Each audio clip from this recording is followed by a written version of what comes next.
Yung fear talaga ang bumabasag ng happiness eh. Yung fear ang bumabasag ng potentials. Alam mo, dahil sa takot, maraming bagay na dapat nagagawa mo ng mahusay. Hindi mo siya nagagawa dahil sa takot.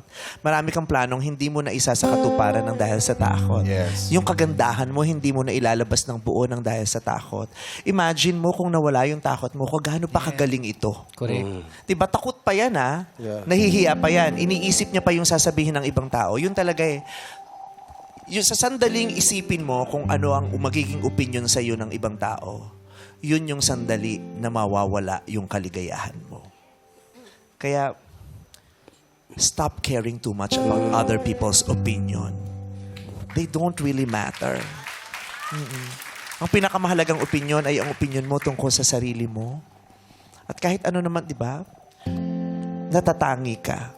Ano mang hubog mo, ano mang itsura mo. Mahal ka ni Lord. Yun ang pinakamahalaga. Hindi ka ginajudge ni Lord. Di ba? Yun lang yun. Sana ma-overcome mo yung mga natitira upang mga fear.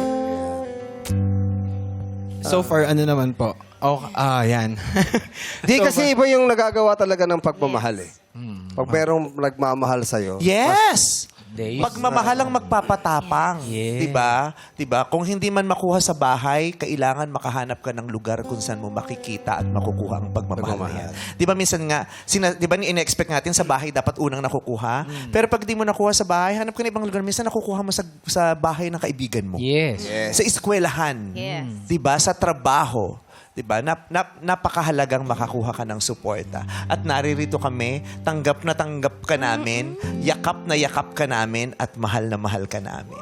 Thank you so much po. Lately talaga glowing ka. Like this whole week, kaya sabi ko parang mabubunot ka today kasi parang glowing. Pero Yes. siguro yung excitement din no, na tumungtong sa entablado with this new you. Tsaka po para din ma-express ko yung bagong ako na mas confident. Kasi pag napanood nyo po, wag na palang panoorin.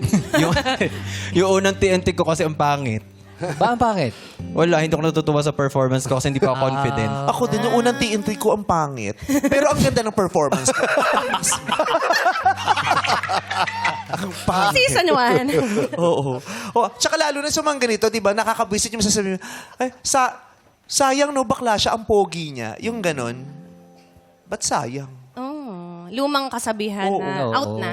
Oo, luma na nun, di ba? Kukutungan mo yung gano'n. Bakla ka, sayang, ang pogi mo. Ay, so nakakapangit yun. Alam mo Ikaw ngayon, nga, straight ang tsaka mo. Eh. pero